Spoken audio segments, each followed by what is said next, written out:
शेषों में आप सभी का स्वागत है। आज शेषों के परिचय कड़ी के इस भाग में मानव समझ, अनुभव और ज्ञान ये किस प्रकार से विकसित होता है, इसकी कार्यप्रणाली कैसे है और ये कैसे कार्य करता है, इस पर हम एक ऊपरी सतह पर स्पष्टीकरण या स्पष्टता से इसको जानेंगे। इन डेप्थ इस पर विस्तार से चर्चा या इसको विस्तार गहराई से समझने का कार्य अभी शेष है। जो शेषों कार्य कर रहा है इसमें आपके सहयोग की अपेक्षा है। आने वाले सत्रों में हम इनके और अन्य भाग हैं या अन्य जो संबंधित विषय हैं उनको हम विस्तार से विश्लेषण करेंगे। अभी हम इनके ऊपरी सतह, इसकी कार्यप्रणाली और इसका मूल सिद्धांत को स्पष्ट कर देते हैं। प्रत्येक मनुष्य या प्रत्येक जीव जंतु सबकी एक समझ होती है जिसे अनुभव नाम दिया जा सकता है। अनुभव तो किसी क्षेत्र, विषय या एक अलग लेवल के साथ फिर इस नाम का उपयोग किया जाता है, लेकिन जो समझ होती है वह उसके व्यक्तित्व के संबंध में इस नाम का उपयोग लिया जाता है। देखो, ये एक प्रकार की लेबलिंग होती है जो हमें समझने में आसानी प्रदान करती है। मनुष्य की जो समझ है वह एक प्रोसेस है और ये प्रोसेस बिलीफ सिस्टम के आधार पर बना हुआ है। यानी कि आप किसी चीज़ या किसी बात या किसी तथ्य को सत्य मान लेते हैं। देखिए, इस संसार के आसपास जितना भी वातावरण है, जो कुछ भी चीज़ें हैं, वो न तो असत्य है न सत्य है, वो बस है। आपके आसपास जो प्राकृतिक है वातावरण है या जो लोग हैं या जो कुछ भी चीज़ें हैं, कोई इन्फॉर्मेशन है या जो चीज़ें, वो बस है। वो झूठ है या सच है, ये व्यक्ति की जो समझ है वो तय करती है और उस पे उसके सत्य और झूठ होने की मोहर लगती है। अर्थात आप उसको सत्य या झूठ मान लेते हैं। वास्तविकता देखा जाए तो कुछ भी न तो सत्य है, कुछ भी न तो झूठ है। वो जो है वो है। अब सूर्य है तो है और वायु है तो वायु है। अब वायु नहीं दिख रही है तो आप पहले इसे, जब समझ का आरंभ होता है एक बालक का, तब उसके लिए वायु नाम की कोई चीज़ नहीं होती है। उसको पता ही नहीं होता है कि वायु है कि नहीं है। लेकिन जब उसे धीरे धीरे अनुभव होता है, फिर उसे बाहर से उसको जानकारी मिलती है कि हाँ, वायु नाम से या कोई ऐसी चीज़ होती है। फिर वो उसको स्वयं अनुभव करता है, फिर वो उसको सत्य मानता है, हाँ ये वायु होती है। तो ये उसकी समझ इस प्रकार विकसित हुई। वायु पहले भी थी, अब भी है और रहेगी, लेकिन उसकी उपस्थिति का ज्ञान, देखिए जानकारी और ज्ञान में अंतर है। जानकारी वो केवल इन्फॉर्मेशन होती है और ज्ञान में क्या होता है, जानकारी के साथ उसका जो अनुभव होता है, दोनों जब एक साथ होते हैं तब उसे हम ज्ञान कह सकते हैं या उसे अनुभव भी कह सकते हैं। तो मानव समझ धीरे धीरे विकसित होती है और इसमें स्वीकृति अस्वीकृति की लेबलिंग इस पर लगती रहती है। तो इसके पीछे एक पूरा प्रोसेस चलता है और ये प्रोसेस आंतरिक और बाहरी दोनों प्रभावों से नियंत्रित होता है। अब बात करते हैं आंतरिक प्रभाव और इसके बाहरी प्रभाव।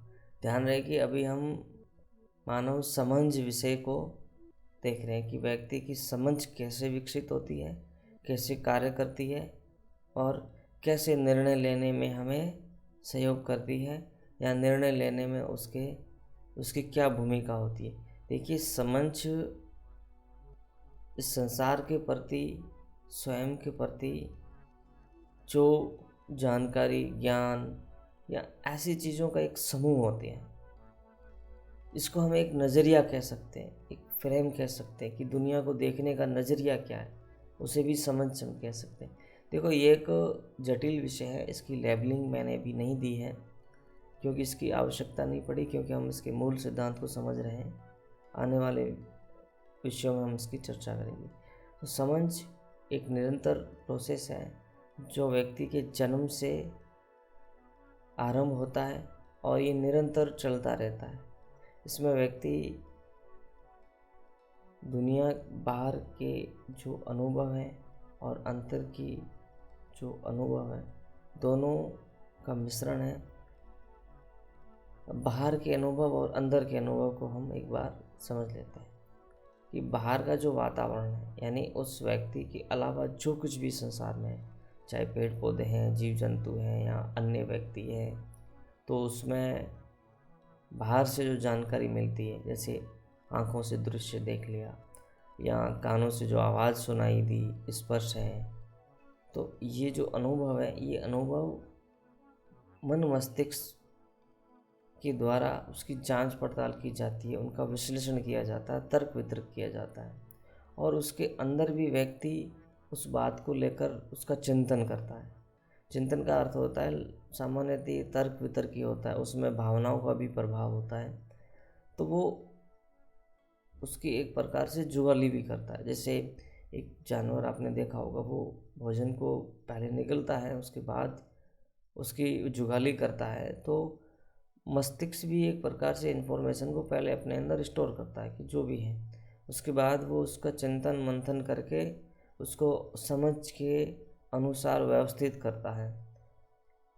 और जिसकी समझ सामान्य स्तर की होती है, वो वस्तुओं को तुरंत उस पर निर्णय लेता है, जो है सो है, नहीं है तो नहीं, उसको वो तुरंत समझ लेता है। लेकिन जो गहरी समझ है, वो उसका चिंतन बहुत इन डीप करता है। वो किसी भी वस्तु सत्य को उसी समय सत्य और असत्य नहीं मानता है।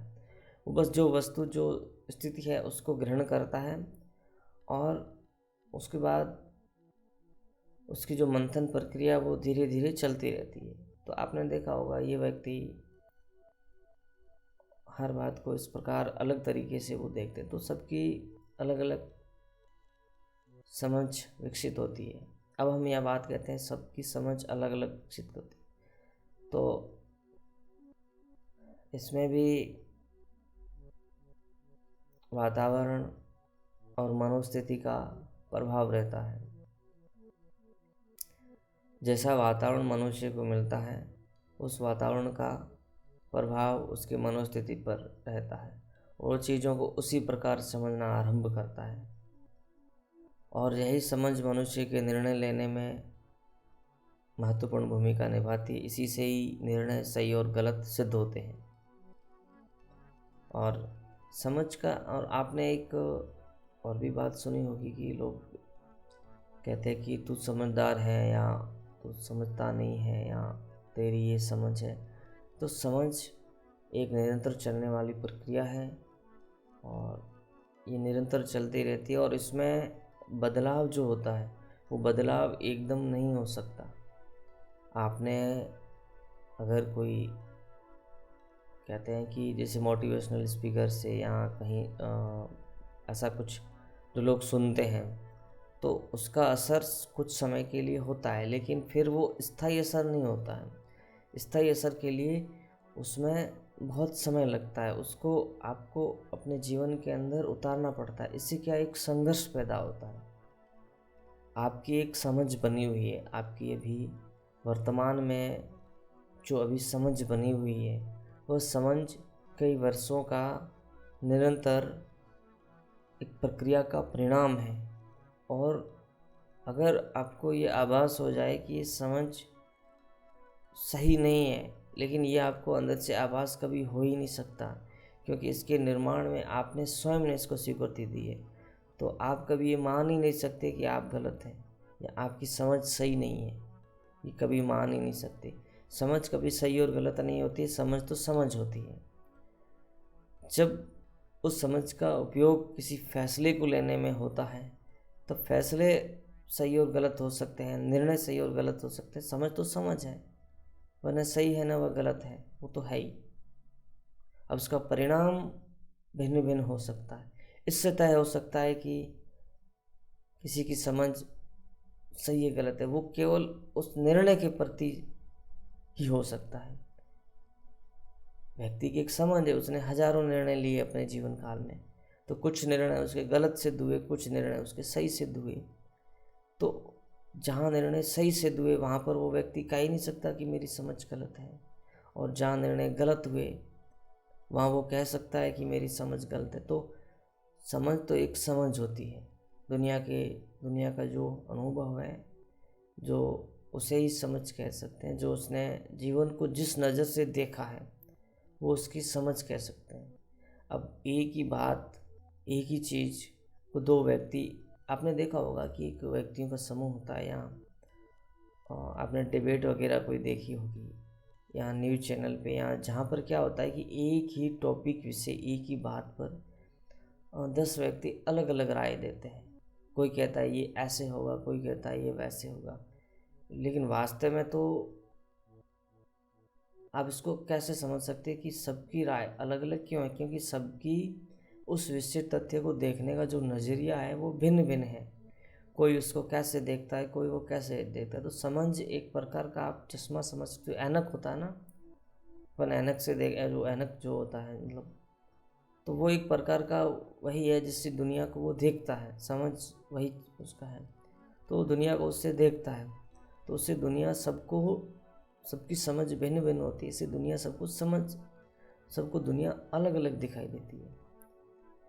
तो उस एक तथ्य पर सबकी अलग अलग राय होती है। अब इसमें सत्य राय तो किसी वही होगी जो उस विषय वस्तु के सत्य के अत्यधिक नज़दीक है। तो समझ एक निरंतर प्रक्रिया है। इसमें बाहरी और आंतरिक दो पहलुओं का प्रभाव पड़ता है। बाहरी में सोशल मीडिया है, या बाहर से जो इन्फॉर्मेशन जो आती है, जो आप अपने आसपास तो देखते हैं। अब ये है कि इसमें सबसे अत्यधिक प्रभाव कौन डालता है? बाहर की जो जानकारी है उसको आपने कितना विश्वसनीय माना है, इस पर आपकी समझ विकसित होने की प्रक्रिया में उस बात तथ्य का प्रभाव कम और ज़्यादा होता है। तो हमेशा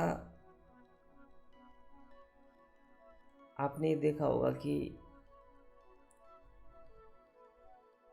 बाहरी वातावरण का जो प्रभाव है वह आपके मन मस्तिष्क पर पड़ता है, तो उसके बाद आपके अंदर एक संघर्ष भी उत्पन्न हो जाता है जो आपके समझ के विपरीत होता है। तो उसमें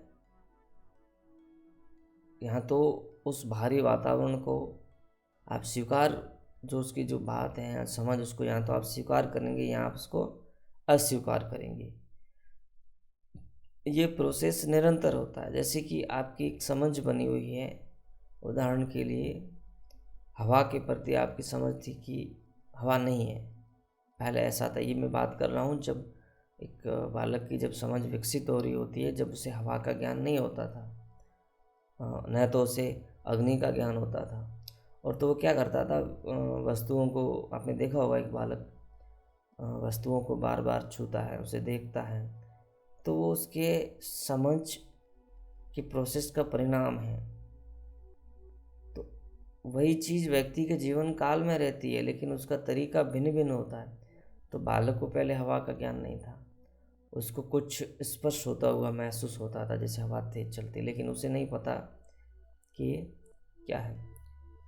तो जब उसे ये जानकारी किसी ने दी कि एक हवा होती है जो दिखती नहीं, या कहीं से उसे पता चल गया, तो उसके मन के अंदर भी एक संघर्ष चलता है कि बात सत्य है कि असत्य है। तो वो उसे स्वयं देखने के लिए तर्क वितर्क से उसको देखता है। अंदर की जो प्रक्रिया है वो तर्क वितर्क होती है, और बाहर की जो प्रक्रिया है वो अनुभव होता है। यानी कि वो क्या करेगा कि हवा को एक तो उसने स्पर्श से महसूस कर लिया, उस बात का चिंतन करेगा, हाँ ये स्पर्श से महसूस कुछ हो रहा है, कुछ तो है। फिर किसी ने कह दिया कि हवा होती है, ये दिखाई नहीं देती है, तो उसके अंदर जो तर्क वितर्क चले, उन्होंने इस बात को स्वीकार कर लिया कि हाँ, ऐसा संभव है कि कुछ है जो स्पर्श हो रहा है, दिखाई नहीं देता, इसे हवा कह सकते हैं, या कुछ ऐसा। वो तो देखो, वो तो उसकी सीखने की, उसकी स्वयं की प्रक्रिया होती है कि वो दुनिया को कैसे कैसे सत्यापित करता है। वो एक बालक तो यही करेगा, बालक के अंदर तो इतना सत्यापन वो नहीं कर सकता, लेकिन धीरे धीरे जब वो बड़ा होता है तो वो कुछ चीज़ों का स्वयं सत्यापन भी करता है। जैसे बालक किसी वस्तु को जलाने का भी प्रयास करता है, या कुछ वो ऐसी क्रियाएं करता है जिससे कि वो उस बात को सत्यापित कर सके। बालक में तो ऐसा होता नहीं है कि क्या हो जाएगा क्या नहीं, उसे कोई भय नहीं होता है, तो वो चीज़ों की परख करता है। लेकिन जब वो बड़ा हो जाता है तो वो बाहरी वातावरण को परिवर्तन करके विश्लेषण नहीं करता है, वो फिर अपने अंदर चिंतन करता है कि ऐसा है ऐसा, फिर ये इसके अंदर संघर्ष चलता रहता है। तो ये समझ एक निरंतर प्रक्रिया है, और इस प्रक्रिया में किसी की समझ सत्य के करीब विकसित होती है, तो किसी की समझ सत्य के बहुत दूर विकसित होती है।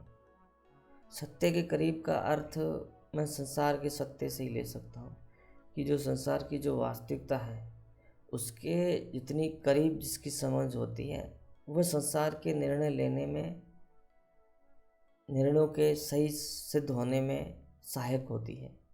और जो समझ संसार के सत्य के जितनी दूर होती है, वह उसके निर्णय लेने में उसी प्रकार सहायक सिद्ध होती है जिस प्रकार का वह निर्णय है।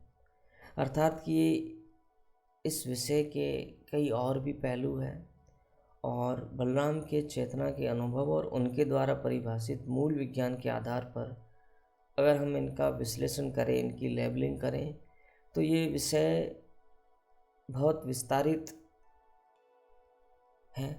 तो इसे हम अपने आने वाले आगे सेशन में चर्चा करेंगे। तब तक बने रहे शेषों के साथ। धन्यवाद।